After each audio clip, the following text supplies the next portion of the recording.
Sveicināti, ortodoksu klausītāji! Šoreiz mūsu uzmanības centrā endoskopiskās muguras operācijas, kas no šī pavasara pieejamas ortoklīnikā. Tāpēc uz sarunu esmu aicinājusi certificētu mugurkaulaļu ķirurgu ortoklīnikas ārstu doktoru Kasparu Ruku, kurš kopā ar kolēģi doktoru Arti Gulbu šī gada sākumā devās uz Vāciju, lai praktiskās apmācībās pie pasaules vadošajiem speciālistiem apgūtu šo jauno pieeju. Sveicināti, doktor! Sveicināti! Šajā epizodē kopā ar doktoru Ruku runāsim par, kas ir endoskopiskā mugurkaula operācija un kam tā piemērota, kā norit pacienta ceļš no pirmās konsultācijas līdz pilnīgai atveseļošanās fāzei, kā veidojas šīs operācijas izmaksas un kāpēc ortoklīnikas pilnais ārstēšanas cikls ir ne tikai ērts pacientam, bet arī ārstēšanas efektivitātei nozīmīgs. Tātad sarunas centrā endoskopiskā mugurkaula operācija. Jēdziens, kas daudziem vēl var būt svešs, tāpēc kas īsti ir šī metode, doktor, un kādos gadījumos tā tiek pielietota? Jā, šī patiešām ir jauna metode Latvijā. Arī jāsaka tā, ka Eiropā nav pārāk plaši izplatīta pagaidām, bet ļoti strauji augoša nozare mugurkaula ķirurģijā un varbūt ne nozare, bet novirziens mugurkaula ķirurģijā. Tātad, kas pēc būtības ir endoskopiskā mugurkaula ķirurģija, tā ir ārkārtīgi maz invazīva iejaukšanās mugurkaula struktūrās, lai pēc iespējas ar mazāku traumu pacientam varētu izdarīt lielākus darbus. Tas būtu tā tēlaini izsakoties, bet kam tiek lietotas? Ja, tātad šīs šāda veida mugurkaula ķirurģiskā ārstēšanas metodes tiek lietotas dažādu disku trūču ārstēšanai, gan mugurkaula josas daļā, gan arī krūšu daļā un kakla daļā. Pagaidām gan Latvijā tas ir tikai josas daļas ārstēšanai, kā arī bez disku trūcēm arī dažādi mugurkaula sašaurinājumi, dekompresijai, jeb mugurkaula kanāla paplašināšanai, nervu struktūra atbrīvošanai. Tātad ļoti plašs saslimšanu loks, kurām var tikt lietota endoskopiskā ārstēšanas metode mugurkaula ķirurģijā. Lai saprastu pēc būtības, kāda ir tā atšķirība ar konvencionālām, ja parastām disku trūču ārstēšanas metodēm, tātad šajā gadījumā tiek lietots endoskops, līdzīgi kā varbūt ortopēdijā cilvēki vairāk zina, kad tiek lietoti artroskopi, locītavu ārstēšanai, dažādu menisku problēmu vai piemēram, ceļgalu sājušu rekonstruktīvām operācijām. Tad šobrīd arī mugurkaula ķirurģijā tiek lietots skops, ko sauc par endoskopu, nedaudz atšķirīgi no locītavu ķirurģijas, kur tas ir artroskops. Tātad šis endoskops nodrošina minimālu ādas griezienu, lai viņu ievadītu. Tātad ir nepieciešams ādas grieziens līdz 1 centimetram un izteikt labu vizualizāciju, mugurkaula struktūru vizualizāciju, lai pēc iespējas kvalitatīvāk un maz traumatiskāk varētu veikt šīs mugurkaula operācijas. Ortoklīnikā jūs ar doktoru Gulbu izvēlējāties strādāt tieši ar monoportālo pieeju. Ko tas īsti nozīmē un kāpēc izvēlējāties tieši šo metodi un kādi ir tās ieguvumi gan jums kā ārstam, gan pacientam? Jā, patreiz endoskopiskā ķirurģija pamatā tomēr tiek veikta monoportāla endoskopiska ķirurģija, bet paralēli attīstās arī tā saucama biportāla endoskopiska ķirurģija, kuras gadījumā gan atšķirībā no monoportālās endoskopiskās ķirurģijas ir nepieciešami 2 ādas griezieni, jo tiek lietoti 2 pieejas portāli, viens priekš endoskopu, tātad gaismas avotam, un otrs portāls, kas ir jāveido, caur kuru tad tiek veiktas darbības, kuras nepieciešams veikt mugurkaula ārstēšanai. Savukārt monoportālā endoskopiskajā ķirurģijā, ko mēs lietojam arī orto un kas ir arī plašāk izplatīta pasaulē, ir nepieciešams tikai 1 grieziens. Kādas priekšrocības vai mīnusi šīm daļēji atšķirīgām metodēm? Ļoti nosacītas, patiesībā tas ir jāsaka tā, ka varbūt atšķirīga pieeja tai ārstēšanai, bet tas kopējais rezultāts būtiski neatšķirās veicot monoportālu endoskopisku operāciju vai biportālu endoskopisku operāciju. Tur nav liels atšķirības. Tad, ja es jūs pareizi saprotu, tad tā lielākā atšķirība no šīm vaļējām operācijām, ja mēs tā varētu nosaukt to, ir tas, ka cilvēkam tiek veikts mazs grieziens muguras daļā. Jā, tad ādas grieziens tiek veikts ievērojami mazāks, tad tas ir 1 centimetra garumā apmēram, bet varbūt tas nav pats būtiskākais. Būtiskākais ir tā trauma, kas tiek radīta vai netiek radīta dziļumā iekšā pašā mugurkaulā. Tātad, ja tu veic vaļēju šo operāciju, tad apkārtējie audi tiek daudz vairāk bojāti arī dziļumā, tātad ķermeņa dziļumā, lai nokļūtu līdz tai vietai, kur ir jāārstē. Savukārt ar šo endoskopu par šo 1 centimetra atveri arī nokļūst iekšā mugurkaulā. Līdz ar to tev netiek bojāta apkārtējie audi un netiek bojāta mugurkaula pārējā struktūra, bet ārstēt tikai tā vieta, kur ir nepieciešama. Tā ir tā kardināla atšķirība. Tātad mazāka trauma, mazāki rētaudi, mazāks sāpes pēc operācijas, īsāks uzturēšanās laiks slimnīcā. Tie ir visi tie bonusi, ko dod šī ķirurģiskā.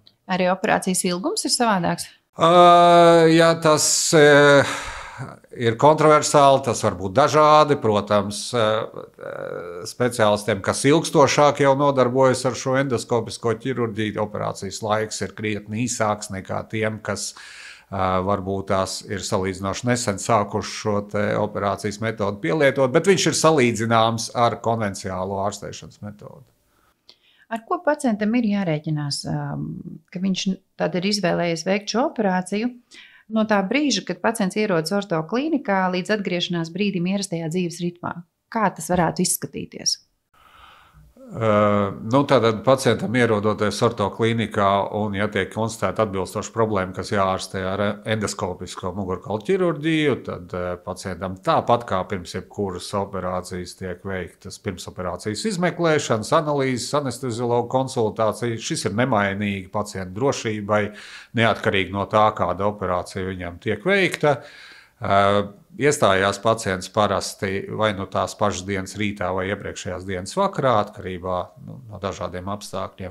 Tātad operācija norit vispārējā anestēzijā, ilgums līdz 2–3 stundām, un paredzamā izrakstīšanās no stacionāra ir nākamajā dienā visbiežāk, un tālāk sekojošie ierobežojumi atkarībā no tās patoloģijas, kas pacientam ir.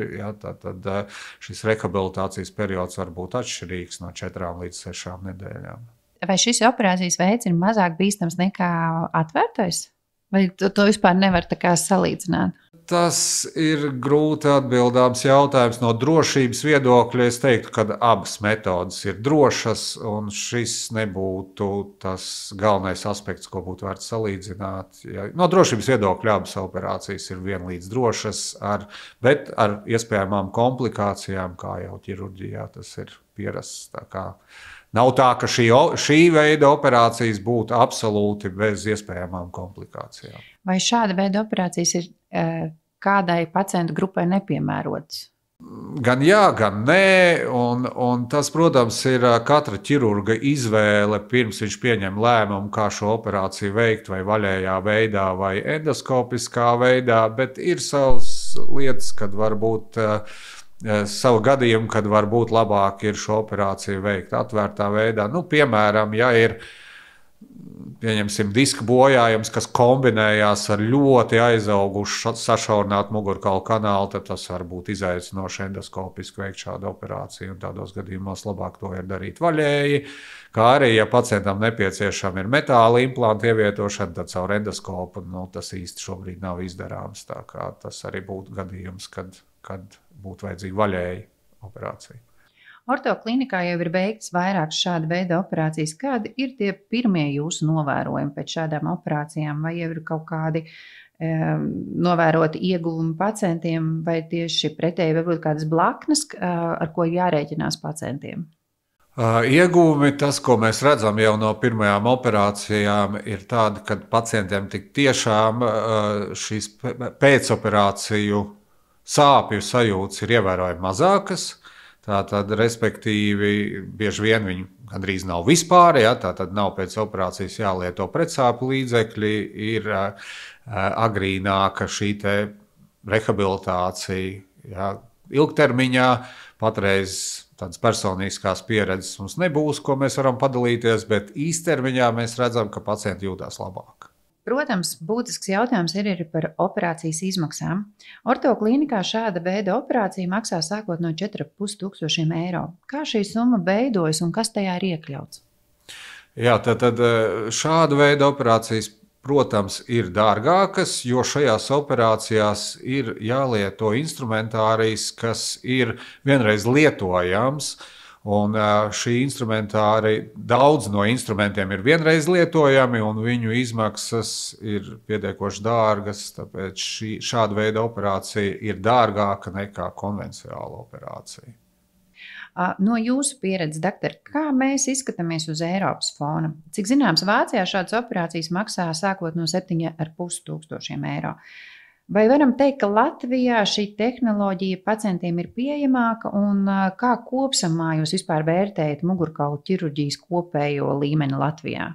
Ja mēs runājam konkrēti par šo metodi, tad šī ir salīdzinoši jauna metode. Viņa patreiz Latvijā nav plaši pieejama, bet pilnīgi skaidrs, ka tā ir nākotne mugurkaulu ķirurģijā. Kāpēc? Tāpēc, kad šobrīd šie endoskopiskie instrumenti ir spēruši platu soli uz priekšu, ja salīdzina ar iepriekšējo vilni endoskopiskā ķirurģijā, kas bija 2000. Gada sākumā, bet toreiz šis instrumentārijs nebija tik kvalitatīvs, lai daudz mugurkaulu ķirurgi izvēlētos veikt šāda tipa operācijas. Tad šobrīd tiešām tas instrumentārijs ļoti attīstījies, un patreiz Eiropā ir burtiski tāds uzplaiksnījuma vilnis endoskopiskā ķirurģijā, īpaši Vācijā, Šveicē, Portugālē.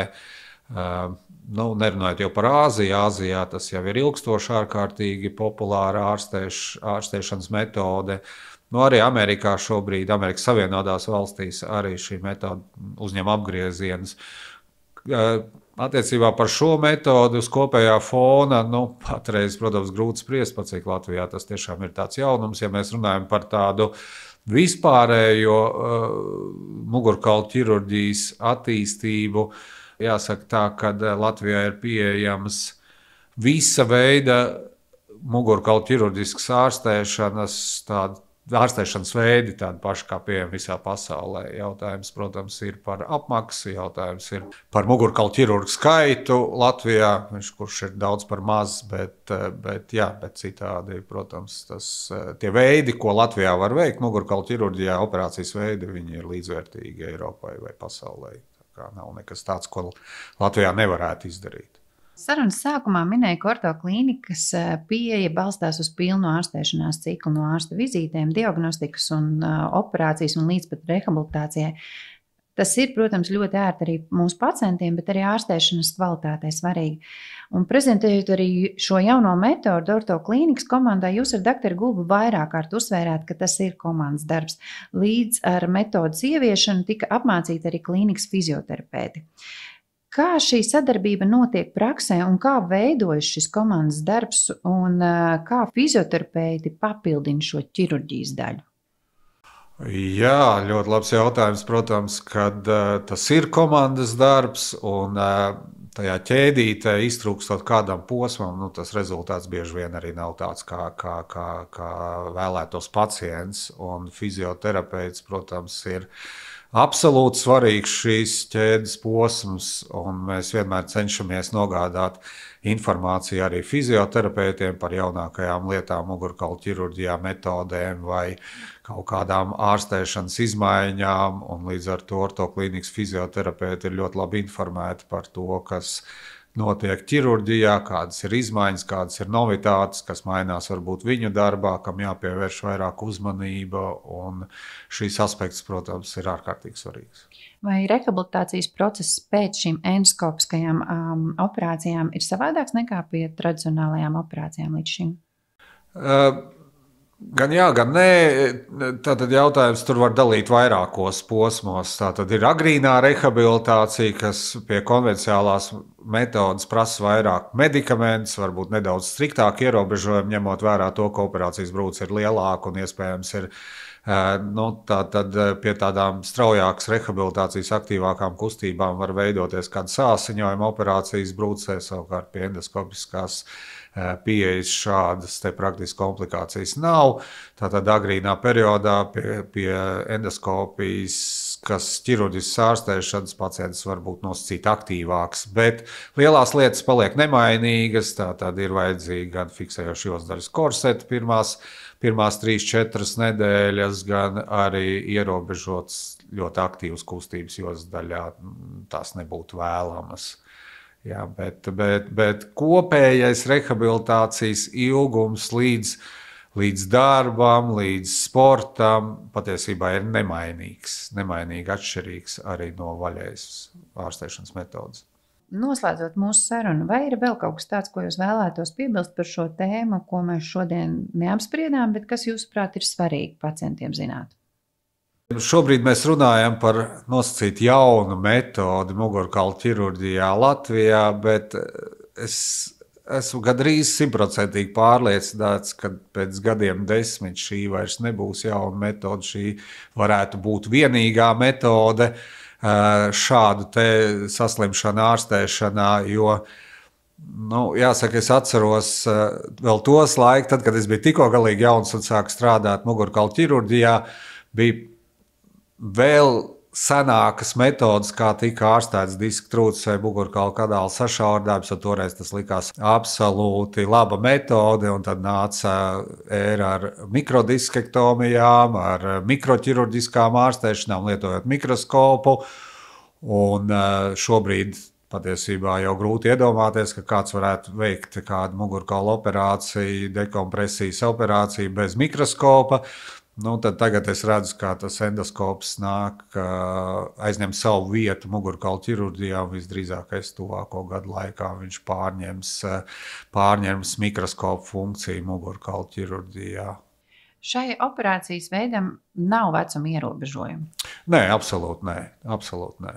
Tam nav nekāda ierobežojuma vecuma. Un visbeidzot, kas jūsuprāt ir galvenais, ko būtu svarīgi atcerēties, runājot par šīm endoskopiskajām muguras operācijām? Kāda ir būtība, ko ikvienam pacientam vajadzētu paturēt prātā, izvērtējot šāda veida ārstēšanas iespēju? Tāds kopsavilkums par to visu, ko mēs nu pat runājām. Vēlreiz kopsavilkums būtu tāds, ka šī ir salīdzinoši jauna metode, protams, ar apkārtējo audu minimālu traumu, lai veiktu mugurkaula operāciju. Ja, tātad šis ir tas galvenais bonus no šīs operācijas, tātad minimāls mugurkaula apkārtējo audu bojājums, atšķirībā no vaļējas mugurkaula ķirurģiskas ārstēšanas. Liels paldies, doktor Ruk, par sarunu. Ceram, ka šī epizode palīdzēja mūsu klausītājiem labāk izprast endoskopiskās operācijas būtību, kā arī to, kā šī saudzīgā metode var kļūt par pārdomātu alternatīvu tradicionālajām pieejām. Ja šī tēma jūs uzrunāja, aicinām iepazīties ar to plašāku informāciju mūsu mājaslapā vai pieteikties uz konsultāciju pie kāda no mūsu speciālistiem. Liels paldies vēlreiz ortoklīnikas mugurkaula ķirurgam doktoram Kasparam Rukam par dalīšanos ar zināšanām un pieredzi. Un paldies arī jums, klausītāji, par interesi un uzticēšanos. Sarunu vadīja Agnes Baumane, par skaņu rūpējās Gunts Bērziņš. Uz tikšanos nākamajā Orto Talks epizodē.